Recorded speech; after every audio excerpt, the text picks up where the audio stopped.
তোমাক সিদিনা ভাল লাগিছিল।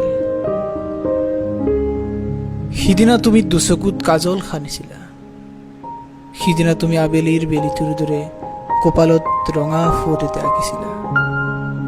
ভাল লাগিছিল সিদিনা, যিদিনা তোমাৰ মেঘালী চুলিবোৰ বতাহত উৰু উৰু কৰিছিল। ৰ'দৰ পোহৰত তোমাৰ কাণফুলি দুপাত জিলিকি উঠিছিল। ভাল লাগিছিল সিদিনা, যিদিনা তোমাৰ মিঠা হাঁহিত ডালিম গুটীয়া দাঁতকেইটা জিলিকি উঠিছিল। মোৰ বুকুত মৰমৰ ঢৌ বাৰুকৈ উঠিছিল। নমস্কাৰ প্ৰিয় দৰ্শক, খবৰ 24 অসমৰ এক বিশেষ অনুষ্ঠান প্ৰতিবাৰ সন্ধানলৈ আপোনালোকক মই বিদ্যুৎজ্যোতিয়ে স্বাগতম জনাইছোঁ। আজি আমি আপোনালোকক এনেকুৱা এজন ব্যক্তিৰ লগত পৰিচয় কৰাই দিব ওলাইছোঁ, যাৰ কাব্যিক প্ৰতিভা বিশেষভাৱে শলাগীয়। বিশেষভাৱে সক্ষম হৈও তেওঁ অতি কম বয়সতে দুখনকৈ কবিতাপুথি প্ৰকাশ কৰি যি কাব্যিক প্ৰতিভাৰ নিদৰ্শন দাঙি ধৰিছে, সেয়া আমি সকলোৰ বাবে অনুকৰণীয়। জুবিন গাৰ্গক লৈও কবিতা ৰচনা কৰা সেই অনন্য প্ৰতিভাৰ কিশোৰগৰাকীয়ে হ'ল বাক্সা জিলাৰ এখন সৰু গাঁও সস্তৰৰ নিবাসী ধ্ৰুৱজ্যোতি দাস। ধ্ৰুৱ, তোমাক আমাৰ খবৰ 24ৰ বিশেষ অনুষ্ঠান প্ৰতিভাৰ সন্ধানলৈ স্বাগতম জনাইছোঁ। ধ্ৰুৱ, আজি তোমাক আমাৰ অনুষ্ঠানত মাতি অনাৰ কাৰণটোৱে আছিল কি, আজি তোমাৰ মনৰ কথা আমি জানিম তোমাৰ পৰা, আৰু দৰ্শকসকলকো তোমাৰ কাব্যিক প্ৰতিভাৰ বিষয়ে আমি অৱগত কৰিম। এতিয়া পোনপ্ৰথমে তোমাক সুধিব বিচাৰোঁ, তোমাৰ ঘৰত কোন কোন আছে? দেউতা, মই, মা, বা আৰু ভণ্টি। তোমালোক 5 জন। তুমি যি কবিতাবোৰ লিখা, তোমাক বেছিকৈ কোনে অনুপ্ৰাণিত কৰে? দেউতাই। তাই কি কৰে? শিক্ষক।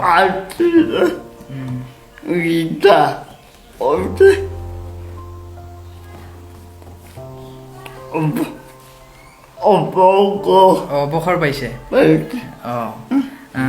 তুমি পঢ়া শুনা কিমানলৈ কৰিছা? মই পঢ়া শুনা কৰা নাই। প্ৰিয় দৰ্শক, আপোনালোকে শুনিলে, ধ্ৰুৱই পঢ়া শুনা কৰা নাই, স্কুলতো যোৱা নাই। কিন্তু আজি ধ্ৰুৱ আমাৰ ইয়াৰ অতিথি হোৱাৰ কাৰণতে হ'ল ধ্ৰুৱই পঢ়া শুনা কৰা নাই। তথাপিতো কিন্তু ধ্ৰুৱৰ যিবিলাক শব্দৰ গাঁথনি, তো যিবিলাক শব্দৰে কবিতাবোৰ ৰচনা কৰে, সেইবিলাক আপোনালোকে যদি ধ্ৰুৱৰ কবিতা পঢ়ে তেতিয়াহে অনুভৱ কৰিব পাৰিব যে কিমান তাত বিশালতা সোমাই আছে। তুমি কেতিয়াৰ পৰা কবিতা লিখিবলৈ আৰম্ভ কৰিছা, আৰু এই যিটো কবিতা লিখাৰ ধাৰণা, সেইটো তোমাৰ মনত কেতিয়াৰ পৰা আৰু কেনেকৈ আহিল? মই পৰা কবিতা লিখিছোঁ, আৰু মোক ডাঙৰ খুৰাজনে কবিতা লিখিছে, আৰু তাৰ পৰা মই অনুপ্ৰাণিত হৈছিলোঁ, আৰু তেনেকৈ লিখিব আৰম্ভ কৰি। আৰু সেই 10 বছৰৰ পৰাই তুমি কবিতা লিখিবলৈ আৰম্ভ কৰি দিলা। তোমাৰ খুৰাই যি কবিতা লিখা আছিল, তাৰ পৰা অনুপ্ৰাণিত হৈয়ে তুমি এনেকৈ আৰম্ভ কৰি দিলা। ধ্ৰুৱ, মই শুনা মতেতো তুমি লিখিব নোৱাৰা, তুমি নিজৰ যিটো ভাৱ আছে সেইটো তুমি এই কাক কোৱা এতিয়া কোনে লিখি দিয়ে তোমাক এই কবিতাবোৰ? মোৰ ভণ্টি লিখে, বাইদেৱে লিখে, দেউতাই লিখে, আৰু খুৰীমা লিখি দিয়ে তোমাক তাৰ পিছত। আৰু এই শব্দবিলাক যে আহে তোমাৰ মনত, ইমান ধুনীয়া ধুনীয়া শব্দবোৰ ক'ৰ পৰা আহে? তুমিতো পঢ়াও নাছিলা।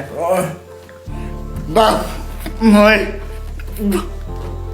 গান শুনো, আৰু কবিতা কোনো ইউটিউবত বা তেনেকে শব্দবিলাক মনত ৰাখি যোৱা আৰু শব্দবিলাকৰ যিটো অৰ্থ সেইটো বুজিবলৈ চেষ্টা কৰা তেনেকৈ তুমি তোমাৰ কবিতাবোৰতো সেই শব্দবিলাক ইউজ কৰি লিখি থকা প্ৰিয় দৰ্শক আপোনালোকে ধ্ৰুৱৰ নিজ মুখৰ পৰাই শুনিলে তেওঁ স্কুলত যোৱা নাই তেওঁ লিখিব নাজানে কিন্তু তেওঁ গান শুনে ইউটিউবত কবিতা শুনে আৰু সেই কবিতাৰ ভাষা গানৰ ভাষাবোৰৰ অৰ্থ বিচাৰে আৰু তেওঁ সেই অৰ্থপূৰ্ণ শব্দবোৰৰ সংমিশ্ৰণ কৰিয়ে তেওঁ কবিতা ৰচনা কৰি যায় ধ্ৰুৱই এটা কবিতাত উল্লেখ কৰিছিল উকা কাগজখন তেওঁৰ কাৰণে এখন খেতি পথাৰ কলমটো তেওঁৰ কাৰণে নাঙল আৰু শব্দবোৰ হৈছে কোমল কঠীয়া সঁচাকৈ তেওঁৰ সেই পথাৰৰ পৰা এটা উদ্ভৱ হোৱা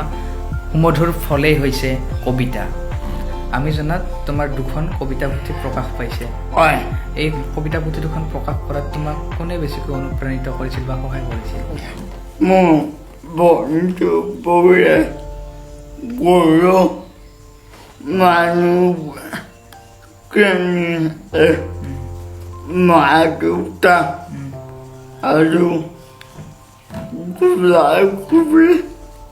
সকলোৰে মোক উৎসাহ দিছে তোমাক ঘৰৰ মানুহবোৰে বন্ধুবোৰে সকলোৱে অনুপ্ৰাণিত কৰিছিল ন তোমাৰ এতিয়া আগন্তুক পৰিকল্পনা কি আৰু কিতাপ উলিওৱা কিবা কবিতাটো লিখিয়ে আছা মোৰ এখন কিতাপৰ কাম চলি আছে এইখন বেডত দিয়াই নাই কিন্তু দিম প্ৰেছত দিয়া নাই নাই কি নাম হ'ব কিবা ভাবিছা এন্ধাৰে এন্ধাৰে এন্ধাৰে নাম প্ৰতিজন ব্যক্তিৰে এজন আদৰ্শ ব্যক্তি থাকে তোমাৰ আদৰ্শৰ ব্যক্তি কোন আৰু যাৰ আদৰ্শই তোমাক এই কাব্যিক জগতখনত আগুৱাই যোৱাত সাহস আৰু প্ৰেৰণা যোগায় মোৰ আদৰ্শ ব্যক্তি বৰ্তাদেতা আৰু তেওঁ কবিতাৰ মোৰ বাবা আৰু তেওঁক মই গুৰু হিচাপে মানা হীৰেণ ভট্টাচাৰ্যক তুমি আদৰ্শ হিচাপে মানা আৰু তেওঁৰ আদৰ্শই তোমাক প্ৰেৰণা যোগায় সাহস যোগায় ধ্ৰুৱ তোমাৰ দৰে হাজাৰ হাজাৰ দিব্যাংগ ল'ৰা ছোৱালী আছে কিছুমানে তাৰে নিজৰ জীৱনটো অন্ধকাৰ হৈ যোৱা বুলি হতাগ্ৰস্ত হৈ পৰে তেওঁলোকক তুমি কি ক'বা জীৱনটো আগবাঢ়ি যোৱাত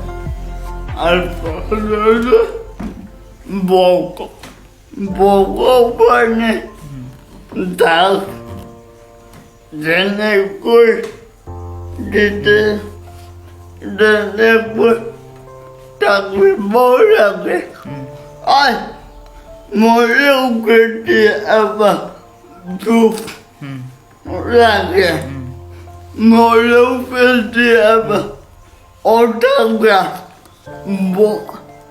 বহু কিন্তু হতাশা ভুগিলে কি করবি ভগবানে এনেকৈ দিছে এনেকৈ থাকিব লাগিব অইনে কোনো কথা নাই আমাৰ মনটো সদায় সবল কৰি ৰাখিলে আমি যিকোনো কামে কৰিব পাৰোঁ হয় ধ্ৰুৱ আজি আমাক এইখিনি সময় দিয়াৰ বাবে তোমাক আৰু ধন্যবাদ থাকিল আৰু আগলৈ আমি কেতিয়াবা আৰু লগ পাম আমাৰ ওচৰলৈ আৰু মাতিম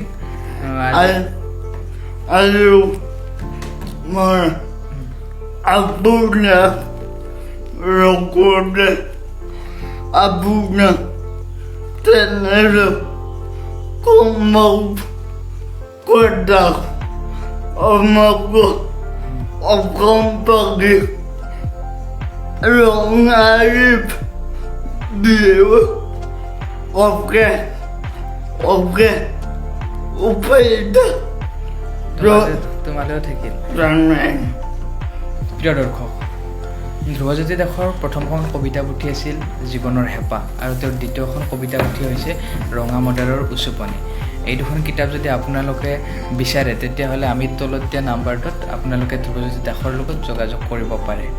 এয়াই আছিল ধ্ৰুৱজ্যোতি দাস।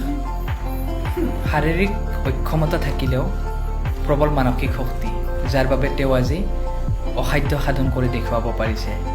ধ্ৰুৱজ্যোতি দাস আন হাজাৰজন বিশেষভাৱে সক্ষম ল'ৰা ছোৱালীৰ বাবে অনুপ্ৰেৰণা হওক, সাহস হওক, তাৰেই কামনা কৰি আজি আমাৰ অনুষ্ঠান ইমানতে সামৰণি মাৰিছোঁ। চাই থাকিব খবৰ 24 অসম। ধন্যবাদ।